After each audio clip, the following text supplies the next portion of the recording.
During the Soviet era, when academic science was shackled by party dogmas and myths about the greatness of Russian culture served as state ideology, a man from Almaty emerged who managed to bring the entire Russian historiography to its knees. And yet they say that one man can't make a difference. He accomplished what neither academicians, nor Western researchers, nor Soviet dissidents had managed to do. Without making any grand statements, this man single-handedly called into question the entire system of Russian historiography. His courage exposed the lies upon which Russia's cultural identity had been built for decades, if not centuries. Soviet academicians never saw it coming. This man did what seemed impossible. He shattered the Catherine Karamzin Soviet version of history. In that version, Muscovy, having stolen the name Rus, appears as an exclusively Slavic land, claiming the purity of its roots and independence from the influence of other cultures, especially Turkic peoples. The long-standing myths that for centuries continuously fueled the idea of Russian culture as something inherently Slavic, unique, and entirely untouchable were completely and utterly shattered. Russian Soviet historiography began to fall apart at the seams, forcing academics and officials to frantically look for ways to save face. And of course, the harassment began, along with attempts to silence the person who dared to encroach on the sacred. But how did he manage to do what even the most influential minds didn't dare attempt? This is the story of how knowledge becomes a powerful weapon against a hated and brutal empire. So, what is the name of this person? And how exactly did he bring official Russian historiography to its knees? You're about to find out everything. Stay tuned. But first, subscribe to this channel and hit the bell to get notifications about new videos. Please do not forget to hit the like button and leave your comments below, as this helps to promote the video. And if you want to support the author, visit Patreon and buy me a coffee. All links are in the description and first comment. So let's get acquainted. Alta Suleymanov. Born in Almaty in 1936, he became one of the most prominent figures of the Soviet and post-Soviet cultural scene. Poet, writer, scholar, researcher, and activist. Suleymanov? He embodied the traits of a true intellectual leader of the Kazakhs. It was he who, back in 1975, published the resonant book As I Ya, which became a challenge not only to academic science, but also to the ideological system of the Soviet Union. The book As an I touched on the most painful chords of Soviet historiography. In it, Olga Suleymanova meticulously examines historical narratives through the lens of Turkic and Slavic interactions, uncovering and highlighting numerous linguistic borrowings and cultural connections that official scholarship has historically preferred to overlook or ignore. He demonstrated extensively that the roots of the so-called pure Russian culture are actually profoundly and intricately interwoven with Turkic elements, and that numerous distinct characteristics considered to be originally Russian or Slavic are in fact the result of centuries of complex socio-cultural exchange and interaction. Not with the Slavic peoples, but with the Turkic peoples. But how exactly did Suleymanov do this? Here's how. In his book, he dissected the main monument of old Russian literature down to its very core and came to a conclusion that was disappointing for official Russian history. The tale of Igor's campaign, that's what we're talking about. It is not a monolithic, purely Slavic epic, but a multi-layered text with enormous Turkic influences. To put it more simply, the tale was written not in Old Russian, but in a highly unusual and complex Turkic-Slavic linguistic blend.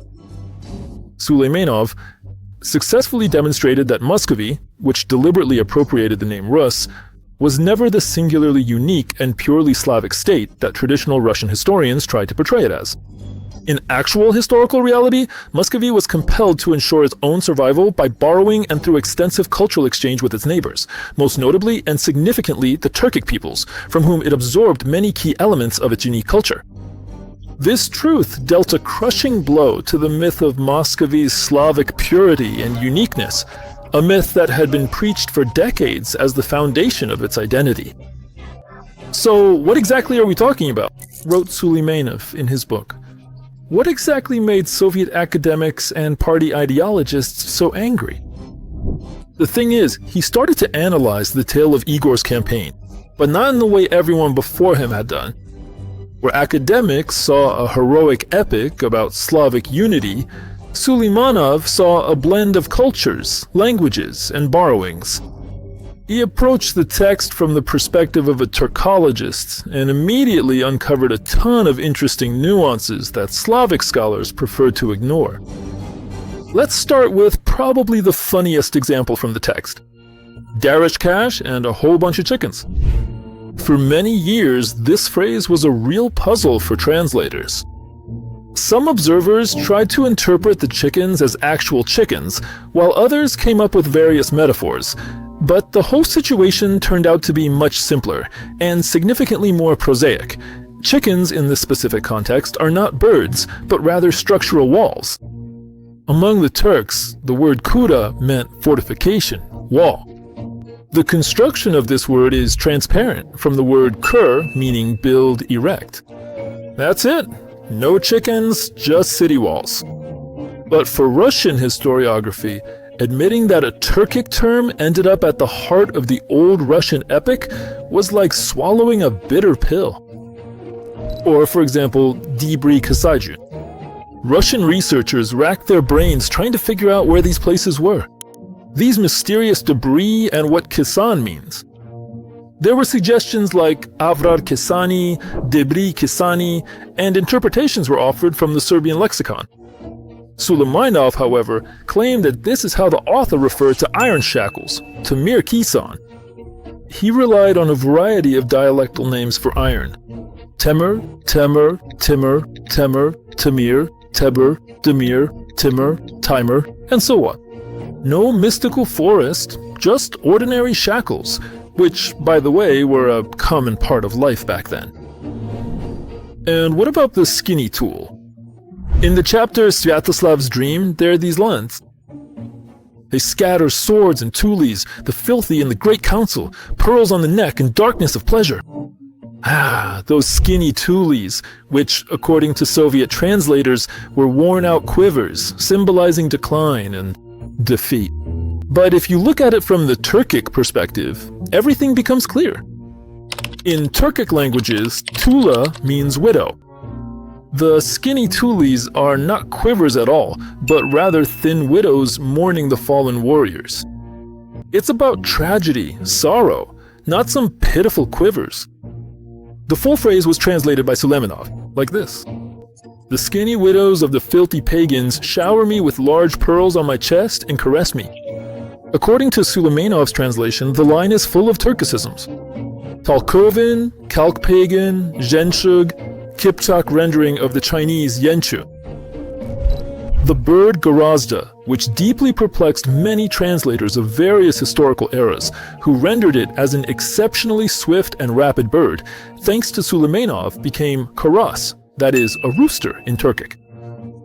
Just like that, with a single stroke, Suleimanov swept away all the romantic fantasies about Slavic heroes and replaced them with reality, where Turkic words are woven into the narrative, just like the fates of people who lived side by side. And there are dozens of such examples in the text. Suleimanov showed that the text, which for centuries was presented as purely the Slavic epic, in reality, is written in a bizarre mix of Slavic and Turkic languages, a kind of Surgic, if you will. The entire meaning of the work changes when you start to understand these terms correctly. Instead of a monolithic Slavic epic, we are presented with a multi-layered work, filled with cultural intersections and borrowings. It's no wonder the academics were furious. For years, they had been building up the myth of Slavic exceptionalism, and then along comes a Kazakh poet who shows that it's nothing more than a beautiful but empty facade. It's no surprise that the book was met with dead silence, and that every effort was made to erase its traces from the public sphere. But as the saying goes, the truth always comes out in the end. And now, no serious researcher can ignore Suleymanov's contribution, even if they really wish they could. Olja Suleymanov's book Az-İya touched the Holy of Holies, the myth of the flawlessness and ancient origins of Russian culture. And that's like a shot to the heart. What do you mean, a Turkic component? Could it really be that the tale of Igor's campaign is not the sacred tablet of the original pure Russian civilization? The Soviet authorities reacted instantly. Confiscate, ban, denounce. The best ways to fight inconvenient truths. Clichés about pan-Turkism and nationalism were thrown around, standard labels for every occasion.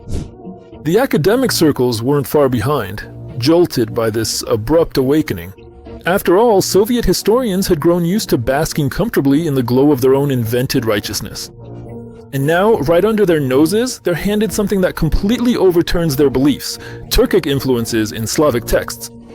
To admit this would mean destroying narratives built up over years, and with them, their own professional careers. So, accusations of being anti-Russian and undermining the foundations of Soviet historiography were quick to follow. But no matter how hard the authorities and scholarly minds tried, Suleymanov managed to stay afloat thanks to the intervention of Din Muhammad Kunaya. The first secretary of the Communist Party of Kazakhstan used his connections and reached out to Lenin Brezhnev. Brezhnev must have just waved it off, not wanting to quarrel with Kunaev.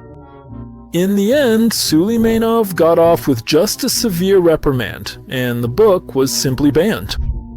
But the more they tried to hide the book, the more people became interested in its contents.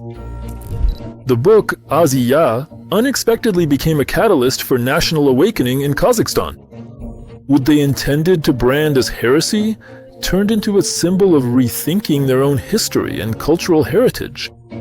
Suleymanov reminded Kazakhs that history is not always a story about the conquered and the oppressed, but a complex interweaving of interactions and influences. And here's the irony. What Russian historians clung to so desperately, they stubbornly tried to keep classified. The so-called secret turned out to be a revelation, changing not only the view of the Kazakh past, but also forcing people to see themselves differently. After the collapse of the USSR, Suleymanov's influence only grew stronger. His ideas began to resonate with new generations of historians who realized that many elements considered purely Russian culture were actually borrowed and transformed through contact with Turkic peoples. A sobering disappointment for those who, for centuries, insisted on the purity and uniqueness of the Russian world. It turned out that this entire majestic tower of Slavic spirit stands on a foundation of cultural borrowings. Fuzzy? Hardly. But you can't argue with facts, even if they don't fit into convenient fairy tales at all. Although, to be perfectly honest, I don't quite understand what the underlying problem is, with Moscow openly acknowledging the historical fact that it has significantly more in common with the Turks in Asia than with the Slavs in Europe. Although, in fact, that's exactly what Moscow is doing right now. It's restoring forgotten ties with Asia and the global south, turning into a proxy for China. It's just unclear what the Slavs have to do with any of this. And the maniacal desire to seize Kiev, which for some reason they consider their ancient homeland. In the end, the book Az-İya became a powerful tool for deconstructing myths. The irony is that it was Suleymanov who managed to break down the unshakable pillars of Russian historiography, leaving the apologists of a unified and great culture bewildered. Yes, history, as Suleymanov reminded us, is not a dusty museum exhibit, but a living fabric created by the interaction of many peoples.